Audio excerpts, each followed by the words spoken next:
పేరట Emma's institute of theology Bible college పక్షంగా మీకందరికీ హృదయపూర్వక వందనాలు తెలియపరుస్తున్నాం. మరి మనము బైబిల్ గ్రంథంలోని ఉపమానాల విషయంలో నేర్చుకుంటూ ఉన్నాం. మరి ఇంతవరకు 8 ఎపిసోడ్స్ చేసాం. ఈ 9 ఎపిసోడ్స్‌కి దేవుడు మనల్ని నడిపించాడు.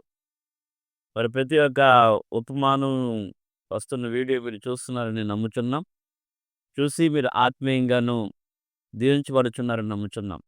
మీరందరూ బాగున్నారా? మేము కూడా బాగున్నాం. ఎందుకు ఈ మాటలు మరలా అడుగుతున్నానంటే, మనము ఆత్మీయంగా బాగుండి ఉండాలని. ఆత్మీయ శ్రేయస్సు కొరకే ఈ యొక్క ఆత్మీయ సందేశాలు మేము యూట్యూబ్ ఛానల్ ద్వారా పంపిస్తున్నాం. గమనించండి దయచేసి మనము మరి ఈ యొక్క ఉపమానాల విషయంలో ముందుకు వెళ్ళడానికి ముందుగాను ప్రార్థన చేసుకొని ముందుకు సాగుదాం. పరిశుద్ధుడైన తండ్రి, గొర్రెలను దయగల ప్రభువా, నీ ఘనమైన దయని బట్టి మీకు వందనాలు. ఇదిగో తండ్రి, బైబిల్ గ్రంథ ఉపమానాలు మీరు మాకు నేర్పిస్తున్నందుకు మీకు వందనాలు. ఈ దినం నాయనా ఉపమానంలోని మరి కొన్ని నేలల గురించి మాట్లాడుకుందాం. ఈరోజు కూడా మాతో మాట్లాడి నీ ఆలోచన జ్ఞానం మాకు అనుగ్రహించి మమ్మల్ని ముందుకు నడిపించమని, విన్న వరకును బోధిస్తున్న నాకు కూడా నీ ఆలోచన ఇవ్వమని యేసుక్రీస్తు నామములో ప్రార్థిస్తున్నాం తండ్రి. ఆమేన్. ప్రియులారా, మరొకమారు మీకు మన ప్రభువును రక్షకులైన యేసుక్రీస్తు నామం పేరట హృదయపూర్వక వందనాలు తెలియపరుస్తున్నాం. బాగున్నారు కదా? ఓకే. మనం బైబిల్ గ్రంథంలోని ఉపమానాల గురించి నేర్చుకుంటున్నాం. ఇంతవరకు ఉపమానాలు అంటే ఏంటి, అవి ఎన్ని రకాలు, వాటి గురించి తెలుసుకున్నాం. మరి ఉపమానంలో విత్తువాని ఉపమానము ఎందుకు చెప్పాలి అని తెలుసుకున్నాం. మరి విత్తువాని ఉపమానంలోని త్రోవ ప్రక్క నేల, రాతి నేల గురించి తెలుసుకున్నాం. మరి ఇప్పుడు మూడో రకం నేల, మరి ముండ్ల పొద నేల గురించి కూడా తెలుసుకుందాం. దాని లక్షణాల గురించి వివరంగా తెలుసుకుందాం. మరి మానవ హృదయాన్ని 4 రకాల నేలగాను పోల్చబడింది. అలాగే మొదటి నేల త్రోవ ప్రక్క నేలని, రెండో నేల రాతి నేలని, మూడో నేల ముండ్ల పొద నేలని, 4 నేల మంచి నేలని మనం చెప్పుకున్నాం. దయచేసి గమనించండి. మరి ఉపమానాలు మీరు నేర్చుకోవాలనుకున్నప్పుడు, అందులో ఉన్న ఆత్మీయ సత్యాన్ని గ్రహించుకోవాలనుకుంటే, ఏదో ఒకరోజు యూట్యూబ్‌లో పెట్టిన వాక్యం మీరు చూస్తే మీకు అర్థం కాదు. ఎప్పటి వరకు వస్తున్నట్టు ఇది 9 ఎపిసోడ్ అని చెప్పాము. మరి ముందు ఇంకున్న 8 ఎపిసోడ్స్ ఉన్నాయి. అవి కూడా మీరు చూస్తేనే ఈ 9 ఎపిసోడ్ మీకు అర్థం అవుద్ది. లేని యెడల మీకు అంత మాత్రం అర్థం కాదు. కావున దయచేసి అన్ని ఎపిసోడ్స్ ఏది మిస్ అవ్వకుండా తప్పనిసరిగా మీరు చూడండి. చూస్తేనే మీకు సమస్తం వివరంగా అర్థమవుతుంది. మరి ఈరోజు ముండ్లపొద నేల గురించి నేర్చుకుందాం. ముండ్లపొద నేల ఏంటి? దాని లక్షణాలేంటి? ముండ్లపొద నేల హృదయం గల మనుషులు ఎలా ఉంటారు? మనం ఏ విధంగా ఉన్నాం అని చూసుకుందాం. ఇంతవరకు మనం చెప్పుకున్నాం కదా! మరి ఏ నేలలో పోలి మన హృదయం ఉందని ఈ విత్తువాని ఉపమానం ద్వారా మనకు అర్థమవుద్దని మనం అనుకున్నాం. మరి ఇప్పటి వరకు త్రోవ ప్రక్రియల, రాతి నేలలోని 13 రకాల రాళ్ళు, ఆ రాళ్ళ స్వభావాలు, అది ఎలా త్రవ్వుకోవాలో, ఎలా విడిచిపెట్టాలో మనం నేర్చుకున్నాం. మరి ఇప్పుడు ముందుకు ఇంక వెళ్దాం. మరి ముళ్ళ పొద నేల ఏంటి? దాని లక్షణాలేంటి చూద్దాం. మరి యేసు ప్రభువారు చెప్పుతూ ఇక్కడ చెప్తుంది కదా, మత్తయి సువార్త 13 అధ్యాయం 7 వచనం అంటుంది. కొన్ని ముళ్ళ పొదల్లో పడెను, ముళ్ళ పొదలో ఎదిగి అణిచివేసెను.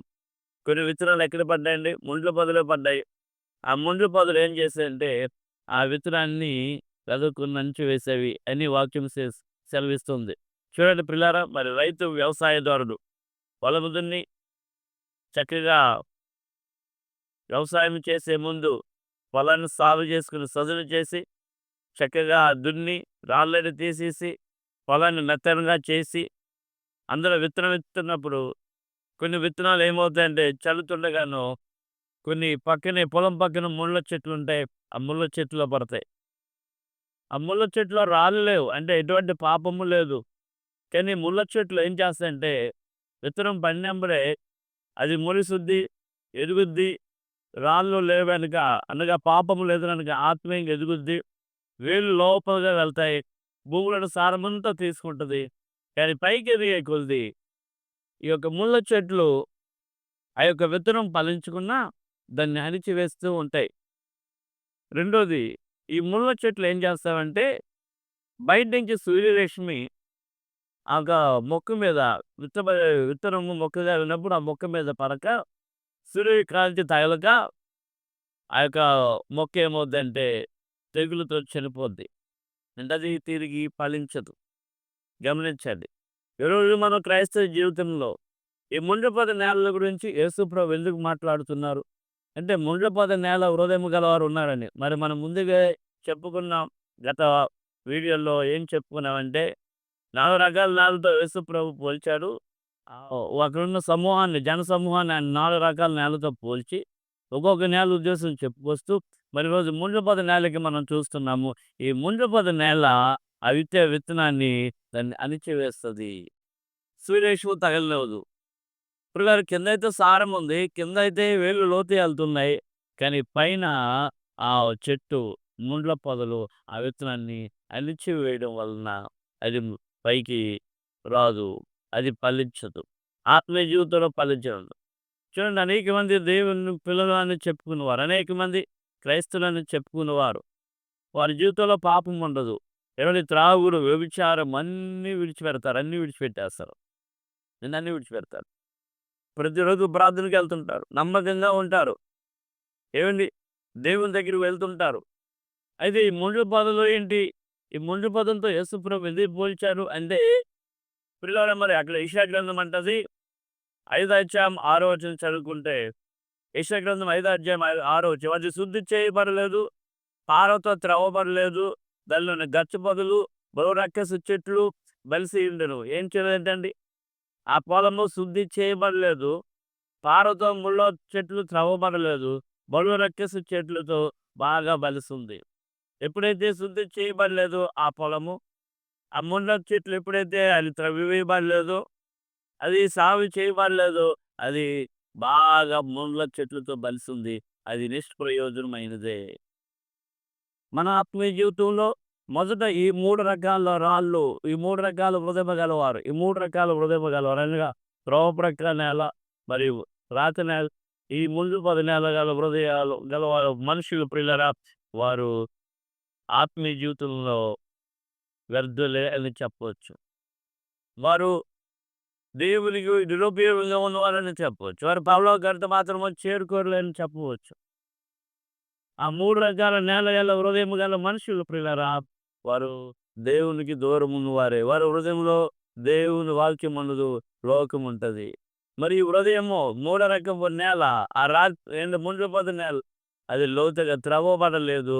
ఆ బలు రక్కసు చెట్లతో బలిసి ఉంది. పారతో అది త్రవ్వబడలేదు. ఏంటి ముళ్ళ పొదలు? ఏంటి మానవ హృదయంలోని ఈ బలు రక్కసు చెట్లు? పారతో త్రవ్వడమేంటి అని మనం గమనిస్తే, ప్రియులారా, ఇక్కడ దేవుడి వాక్యం ఉంటుంది కదా, మనం గమనిద్దాం. మరి ముళ్ళ పొదలు ప్రియులారా, లూకాసు వార్త 8వ అధ్యాయము. ఏవండి, లూకాసు వార్త 8వ అధ్యాయం అంటాడు ప్రియులారా. క్షమించండి, మార్కు సువార్త 4వ అధ్యాయం చదువుకుందాం. 7, 8 వచనం. మార్కు సువార్త 4వ అధ్యాయము 7, 8 వచనం అక్కడ చదువుకుంటే, కొన్ని ముళ్ళ పొదలు పడెను, ముళ్ళ పొదలు ఎదిగి వాటిని అణిచివేసెను, గనుక అవి ఫలింపలేదు. కొన్ని ముళ్ళ పొదలు పడెను, ముళ్ళ పొదలు వెదిగి వాటిని అణిచివేసెను, కానీ అవి ఫలించలేదు. చూడండి, కొన్ని ఎగిరి పడ్డాయంట. ఆ ముండ్ల పొదలు పడిన విత్తనాలు వెలుగుతున్నాయి, కానీ ఆ ముండ్ల పొదలు అణిచివేయడం వల్ల అవి ఫలించటం లేదు అని అంటుంది. కానీ ముండ్ల పొదలు ఏం చేయాలి? పార పట్టుకొని యెషయా గ్రంథం 5 అధ్యాయం 6 వచనంలో సెలవిచ్చినట్టుగా త్రవ్వాలి. ఏవండి, ఆ పొలంలో ఉన్న ముళ్ళ చెట్లు త్రవ్వాలి, అట్లి కాల్చి వేయాలి. ఎందుకు ముండ్ల పొదలంటే శపించబడిన? ఏవండి, మరి ఆ రోజు హేబేలుని కయ్యాను చంపినప్పుడు, ఏవండి, ఆ రక్తము పొలములో పడి మొరబెడుతుందని వాక్యం సెలవిస్తుంది. మరి కయ్యాను ద్వారా ఏం చేయిందని నేల శపించబడింది. అక్కడే వాక్యం ఉంటుంది, ముళ్ళ పొదలు, గచ్చ పొదలు, ఏవండి, నేల మీద ములుస్తావని ఆ శపించబడిన నేల గురించి రాయబడింది. మన హృదయంలో ఈ ముండ్ల పొదలు, గచ్చు పొదలు ఉంటే మనం కూడా శపించబడిన వారమే, మనం కూడా శాపగ్రస్తులమే.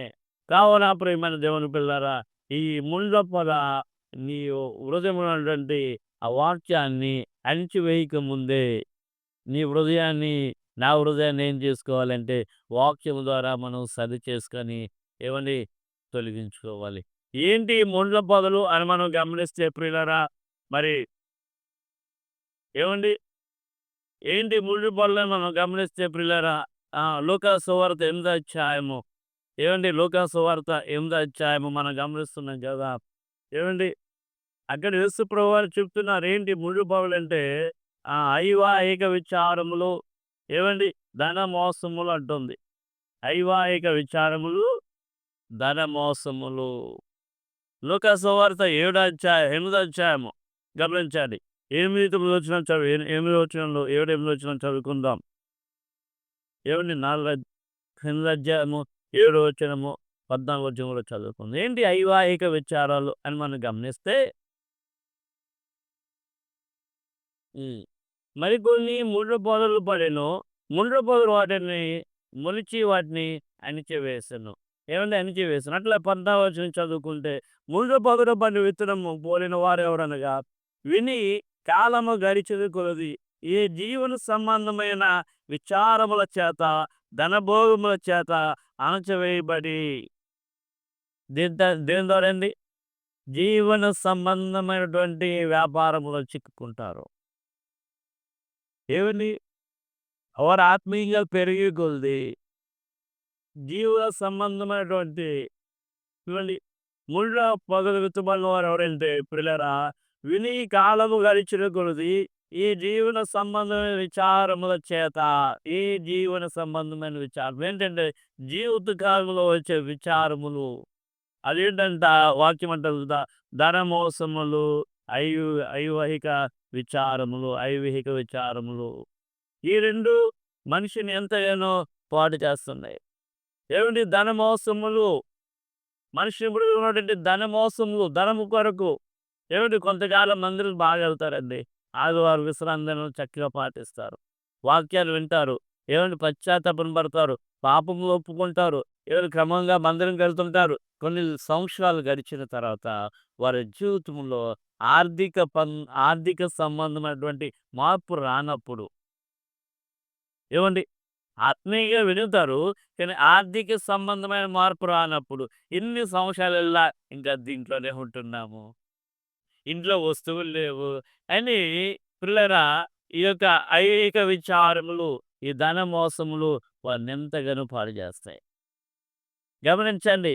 కొంతకాలం మందిరంకెళ్ళిన తర్వాత ఏవండీ క్రైస్తవులైన వాళ్ళు ఏం చేస్తారంటే, ఏవండీ లెక్క కట్టుకుంటారు. ఏమిది నీకు 30 రోజులు నెలకి ఇంత జీతం వచ్చుద్ది. లేదంటే 30 రోజులు నేను పనికెళ్తాను రోజుకి 500 వచ్చిద్ది. 30 రోజులు 15,000 కూలొచ్చుద్ది అని లెక్క కట్టుకుంటారు. ఈయన సిక్ అవుతాడు. రోజుకి మంచం మీద పడతాడు. 30 రోజులు పనికెళ్ళడు. ఏవండీ ఈ 30 రోజులు పనికెళ్తానని చెప్పి ఆ 30 రోజులు 15,000కి లెక్కేసుకుంటారు. రోజువారీ అని తీసుకుంటారు. వడ్డీలు తీసుకుంటారు. ఈరోజు అనేక చోటల్లో ప్రియులారా, వీధుల్లో చూస్తున్నప్పుడు ఏవండీ ఆ! వారంలో 4 రోజులు రోజువారీ డబ్బులు తీసుకొని ఇంటికి బుక్కిచ్చుకొని వస్తుంటారు. వాళ్ళకి ఒక 200, ఒక 1000, ఒక 2000 వారం వస్తేనే 4, 5,000 కడతారు. ఏవండీ అట్లాగా రోజువారీ దాన్ని తీసుకుంటారు. వడ్డీ నోటుకి రూ. 5, రూ. 10 వడ్డీలు తీసుకుంటారు. అప్పులు పెరిగిపోతుంటాయి. పనులు ఉండవు. సిక్ అవుతాడు. హాస్పిటల్ పాలవుతాడు. ఈయనేసుకున్న లెక్క అంతా ఎస్టిమేషన్ అంతా తారుమారైపోతుంది. అంతవరకు క్రమంగా మందిరంకెళ్ళేవాడు, ఇప్పుడు అప్పులు భయపడి ఏం చేస్తాడంటే ప్రియులారా, మందిరంకెళ్ళడం మానేసి ఎక్కడ పని దొరుకుద్దా అని చూస్తాడు. ఎటు నుంచి డబ్బులొస్తాయని చూస్తాడు. మోసాలు చేయడం మొదలుపెడతాడు. అబద్ధాలు ఆడడం మొదలుపెడతాడు. చూడండి డబ్బు ఒక మనిషిని ఎంతగా ఏవండీ పాడు చేస్తాం. అందుకే ప్రియులారా, సామెతల గ్రంథంలో దేవుని వాక్యం అంటారు ఒక మంచి మాట ప్రియులారా. ఏవండీ నేను డబ్బు కొరకు పరిగెడుతుంటే అది రెక్కలు కట్టుకొని ఎగిరిపోద్ది. ప్రభు చిత్తమైతే ముందు ఆ మాటను చూద్దాం. చూడండి మత్తయి సువార్త మరి 13వ అధ్యాయము 22వ వచనంలో అక్కడ యేసు ప్రభువారు అంటారు, ముండ్ల పొదలో విత్తబడిన వారు ఎవరనగా ఏవండి అని చెప్పుతూ వారంట ధన మోసములు ఏంటండి ఐవిహిక విచారములు, రెండోది ధనమోసం వైవిహిక విచారం అంటే ఈ లోక సంబంధమైన విచారాలు వారిని ఎంతగానో పాడు చేస్తాయి. రెండోది ధన మోసములు వారిని ఎంతగానో పాడు చేస్తాయి. లూకా సువార్త పిల్లరా మరి 6వ అధ్యాయం 44వ వచనం మనం చదువుకుంటే ఏమండి ప్రతి చెట్టు తన ఫలము వలన తెలియబడును. మునుడు బలులు, అంజూర పండ్లు వేరుకుందుము. ప్రతి చెట్టు ఎలాంటిదో దాని ఫలం వల్ల మనకు తెలుస్తుంది. ముందల చెట్టులోని అంజూర ఫలాలు ఏరుకుంటామా? ముందల చెట్లలో శ్రేష్టమైనది ఏదైనా మనకు వచ్చుద్దా? ఏది రాదు కదా! అందుకని ఈ ముందు పొలు స్వభావం మన హృదయంలో ఉంటే దాన్ని పారతో గ్రంథము మరి 5 అధ్యాయము 6 వచనం చెప్పినట్టుగా పారతో దాన్ని తవ్వుకోవాలి. ఈ మునుగపదు నేల మనలో ఉంటే పారతో మనం త్రవ్వుకొని దాన్ని తీసుకోవాలి. మొదటిగా ప్రియులారా మరి ఐహిక విచారములు ఏంటో చూద్దాం. ఐహిక విచారం అంటే ఏంటి? మరి మనల్ని పాడు చేస్తున్న ఐహిక విచారముల గురించి మనం నేర్చుకుందాం. ఐహిక విచారములు అంటే ఏంటి అంటే మరి మార్కు సువార్త 14 అధ్యాయము ఏవండి? మార్కు సువార్త 14 అధ్యాయం 18 వచనంలో యేసు ప్రభువారు ఐహిక విచారము గురించి, ఐవాహిక విచారం గురించి తేటగా చెప్తున్నారు. మరి ఈరోజు ఐవాహిక విచారములు మనుషుల్ని ఎంతగానో ఏవండి పాడు చేస్తూ ఉన్నాయి. ఏంటి ఐవాహిక విచారములు అంటే మనం గమనిస్తున్న మార్కు సువార్త సారీ లూకా సువార్త 21 అధ్యాయము 34 వచనం చదువుకుంటే లూకా సువార్త 21 అధ్యాయము 34 వచనంలో రాయబడుతుంది. ఏమండి? మీ హృదయములో ఒకవేళ తిండి వల్లనో, మత్తు వల్లనో, ఐహిక విచారం వలనో మందంగా ఉన్నందున ఆ దినం అకస్మాత్తుగా మీ మీదకి ఊరి వచ్చినట్లు చూడండి. ప్రభువు రాకడలో మనం ఏవండి? ఐహిక విచారముల ద్వారా లేదా తిండి వల్లనో, మత్తు వల్లనో మనం ఉంటే ఆయన రాక అకస్మాత్తుగా వచ్చుద్ది. కనుక ఈ ఐహిక విచారాలు ఆయన రాకడికి మనల్ని సిద్ధపడనివ్వు. ఐహిక విచారం లోక సంబంధమైన విచారములు. ఏమి తిందుమా? ఏమి త్రాగుదామా? ఏమి ధరించుదమా? ఈ విచారాలు ప్రియులారా. ఏవండి? ఈ ధన మోసాలు మన జీవితాన్ని ఎంతగానో పాడు చేస్తాయి. చూడండి ఈ ఐవాహిక విచారాలు మనలో ఉంటే దాన్ని ఏం చేయాలంట? దాన్ని తొలగించుకోవాలి. ఏవండి?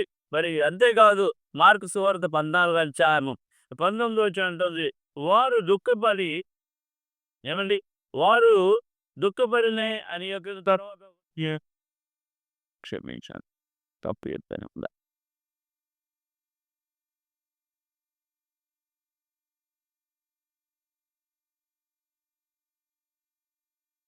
సరే. సామెతల గ్రంథము 10వ అధ్యాయము 25వ వచనం చూసుకుంటే ఒకని హృదయములోని విచారము వాటిని కృంగదీసేస్తాయంట. ఏంటి ఉదయంలోని విచారాలు ఏం చేస్తాయి మనిషిని? కృంగదీసేస్తాయి. నేను ఆత్మీయంగా అదక్కున్నాను. నిన్ను ప్రార్థన చేసుకున్నావు. ఎప్పుడు ప్రార్థన చేసినా విచార సమస్యలే నీ హృదయాన్ని కృంగదీస్తుంటాయి. ఏంటి సమస్యలంటే ధన మోసములు, డబ్బు కొరకు ఆశ. ఏంటి? ఐహిక విచారములు. ఏమండి? లోక సంబంధమైన ఆలోచనలు. వాళ్ళు బాగున్నారు. మందిరం కాదు వారు దీవెనపడుతున్నారు. నేను దీవించబడట్లేదే. వారు ఆశీర్వదింపబడుతున్నారు. నేను ఆశీర్వదింపబడట్లేదే. ఏమండి? వాళ్ళు టీవీలు కొనుక్కున్నారు. వారు ఫ్రిడ్జ్‌లు కొనుక్కున్నారు. ఏమండి? నేనే గొణుకులు అమ్ముతున్నది. వాని బ్యాంక్ బ్యాలెన్స్ ఉంది. నాకు బ్యాంక్ బ్యాలెన్స్ లేదు. ఇలాంటి విచారం ఏం చేస్తదంట? నిన్ను సంపాదన వైపు నడిపించుద్ది. దేవుని వైపు నడిపించగా ఈ లోక సంపాదన వైపు నిన్ను నడిపిస్తూ నిన్ను అణిచివేస్తూ ఉంటుంది. దరిక అంటుంది కదా! మరి సామెతల గ్రంథం ప్రియులారా ఏమండి? మనం చదువుకున్నాం కదా! 12:25లో ఒకని హృదయంలోని విచారము దాన్ని ఏం చేస్తదంట? కృంగదీస్తాయి. కనుక మన హృదయంలోని ఈయన ఐవాహిక విచారాలుంటే దాన్ని ఇప్పుడే విడిచిపెడదాం. రెండోది ప్రియులారా ధనమోసములు. ఏవండి? ధనమోసం ఇది చాలా ప్రమాదమైనది. ఈ ధనమోసములు అని ముళ్ళ చెట్లు చూడండి. మరి గచ్చ పొదలతో బలు రక్కసి చెట్లతో వీటిలో దేవుని వాక్యం పోలుస్తుంది. తిమోతి రాసిన పత్రిక ఏమంటే మొదటి తిమోతి రాసిన పత్రిక 6వ అధ్యాయము 10వ వచనం అంటుంది. ఎందుకనగా ధనాపేక్ష సమస్తమైన కీడుకు మూలము. కొందరు దాన్ని ఆశించి విశ్వాసం నుండి తొలగిపోయి నానా బాధల్లోని తమ్ము తానే పొడుచుకొనుచున్నారని తిమోతి పత్రికలో రాస్తూ ఉన్నాడు అపోస్తలుడైన పౌలు గారు. ఏం చేస్తున్నారండి?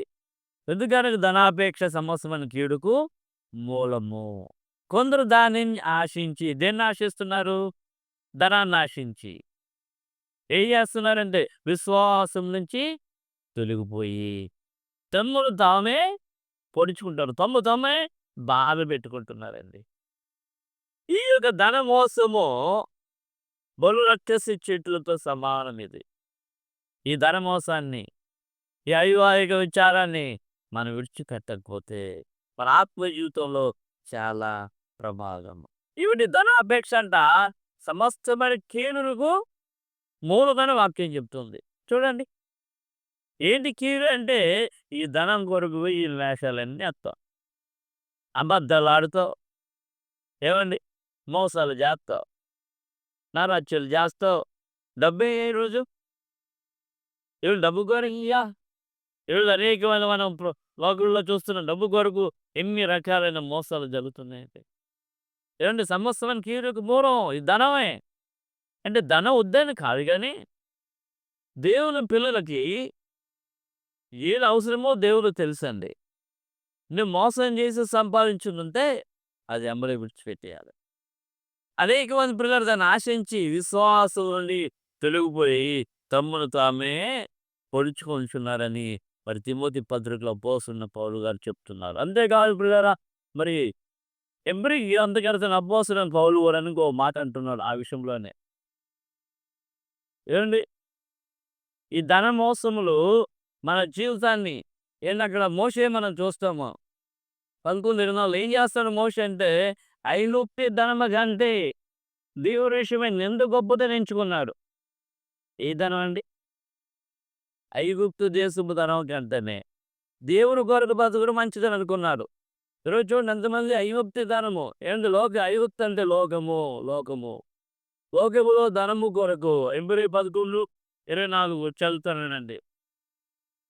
మోషే పెద్దవాడైనప్పుడు విశ్వాసావం బట్టి ఐగుప్తు ధనము కంటే క్రీస్తు విషయమైన నింద గొప్ప భాగ్యమని ఎంచుకున్నాడు. అల్పకాల పాప భారములందరింపగా అనుభవించుట కంటే దేవుని ప్రజలతో శ్రమ అనిపించుట మేలని యోచించాడు. అవునండి. ఏంటంటే మోషే ఏమెంచుకున్నాడు? ఏమండి? క్రీస్తు కొరకు నిందని అవమానాన్ని భరించడం కొరకు మంచిగా ఎంచుకున్నాడు. అందుకే పౌలు గారు అంటారు ఒక దగ్గర, ఆయన పెంటతో ఎంచుకుంటున్నాడండి. పెంటతో. నువ్వు లోకాన్ని ధనాన్ని ప్రేమిస్తే ఐగుప్తుని ప్రేమిస్తే దేవుణ్ణి ప్రేమించలేవు. కనుక ప్రేమైన దేవుని పిల్లారా, మనము క్రీస్తు యేసు యందు నింద మనకి అది ఆస్వాదం కానీ ఈ లోక సంబంధం ధనం మనకి ఎంత మాత్రము ఆస్వాదం కాదు. అలాగే మరి సామెతకాలము పిల్లారా, అక్కడ సామెతకారుడు సొలొమోను అంటున్నాడు. చూడండి సామెతకారుడు సొలొమోను సామెతల గ్రంథం 23:4-5 అంటున్నాడు. ఐశ్వర్యము పొంద ప్రయాసపడకము, నీవు కట్టి అభిప్రాయము కలిగిన దాన్ని విడిచిపెట్టేము. నీవు దాని మీద దృష్టి నిలుపున తోడనే అది లేకపోవును. వృక్షమది రెక్కలు ధరించి ఎగిరిపోవును. ఏంటంటే ఐశ్వర్యము సంపాదించాలని వెంట పెడితే అదేం చేస్తుందంట? రెక్కలు కట్టుకుని ఎగిరిపోద్ది. పిల్లరా, మరి ఈ సందర్భంగా 2 విషయాలు మీకు జ్ఞాపకం చేస్తుంది. ధన మోసము నిన్ను భక్తి జీవితంలో ఎంతగా వెనక్కి లాగుద్దో. చూడండి 2 రాజుల గ్రంథం 5:20 నుంచి మనం చూసుకుంటే, గెహజీ ఉన్నాడు. దేనింటి పరిగెత్తాడు? నయమాను రథానికి పరిగెత్తాడు. ఏమండి? నయమాను ఈ రథాలెనక పరిగెడుతూ గెహజీ అంటాడు, నా దైవదేవుడి కన్నా ఆశ లేదంట. కానీ ఈయన ఆశ ఉంది. ఏం తెచ్చుకున్నాడంటే మన నయమానుకున్న కుష్ఠం తెచ్చుకున్నాడు. ధర ఉందా? తరతరాలు కుష్ఠం తెచ్చుకున్నాడు. ఆశీర్వాదం తెచ్చుకున్నాడా? శాపం తెచ్చుకున్నాడా? పిల్లరా, మరి అదేవిధంగా మరి గమనిస్తాం. 1 రాజుల గ్రంథము 21:1-12 వరకు చదువుకుంటే, నాబోతు ద్రాక్ష తోట కోసము భాషించి అబద్ధ సాక్షులు పెట్టి నాబోతుని చంపించాడు. ప్రవక్తలు మాట్లాడతారు, నాబోతు రక్తం ఎక్కడైతే కుక్కలు నాకావో అక్కడ నీ రక్తము ఆబు గురించి ప్రవక్తలు మాట్లాడతారు. పిల్లలు చూడండి, ధనమోసము ఎంత వారి ఆత్మీయ జీవితాన్ని పాడు చేస్తుంది. కనుక ఈ ధనమోసం ఐవాహిక విచారాలు నీ ముండ్ల నేలల్లో ఇవి ఉంటాయి. కనుక మనం ఏం చేయాలి? లోతుగా త్రవ్వుకొని ఈ ముండ్ల త్రుప్పల్ని అట్లు కాల్చివేయాలి. కాల్చివేయకపోతే అవి మరలా మొలుస్తూ ఉంటాయి. ఏమండి? కొంతమంది పైన చూడండి, ముళ్ళ చెట్లు పైన నరుకుతారు. మరలా చిగురేస్తుంది. పై నరకూడదు. లోపల వరకు త్రవ్వి దాన్ని తీసివేసినప్పుడు ఇంక అది చిగురు రాదు. దాన్ని కాల్చి వేయాలి సాంతము. ఎప్పుడైతే ధన మోసాలు ఏంటి ఐవాహిక విచారాలు నీ హృదయంలో నుంచి తీసివేసి కాల్చివేశావో, అప్పుడు నాలుగో రక నేల మంచి నేలగా తయారవుతావు. క్రీస్తునందు ప్రియమైన దేవుని పిల్లలారా, మరి ఈ ఎమ్మాస్ ఇన్‌స్టా థియాలజీ ద్వారా మీరు వింటున్నటువంటి ఈ ఆత్మీయ సందేశాలని ఒక్కసారి మెమరీ తెచ్చుకోండి. జ్ఞాపకం తెచ్చుకోండి. మన హృదయము ఏ నేలను పోలి ఉంది. మన ఆత్మీయ జీవితంలో ఏ స్థితిని కలిగి ఉన్నాము.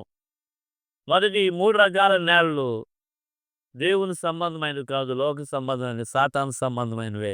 మరి దేవుని సంబంధమైనది మంచి నేల. అది 3 రెట్లు ఫలిస్తది అని దేవుని వాక్యం చెప్తుంది.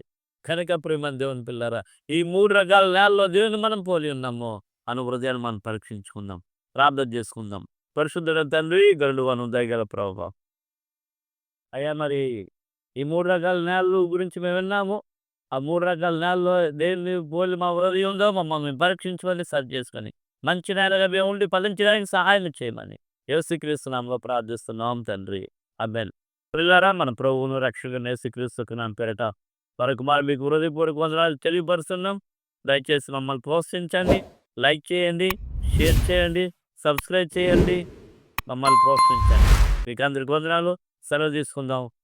తర్వాత వీడియోలో మంచి నేల దాని యొక్క గుణగణాల గురించి తెలుసుకుందాం. మీకు అందరికి వందనాలు.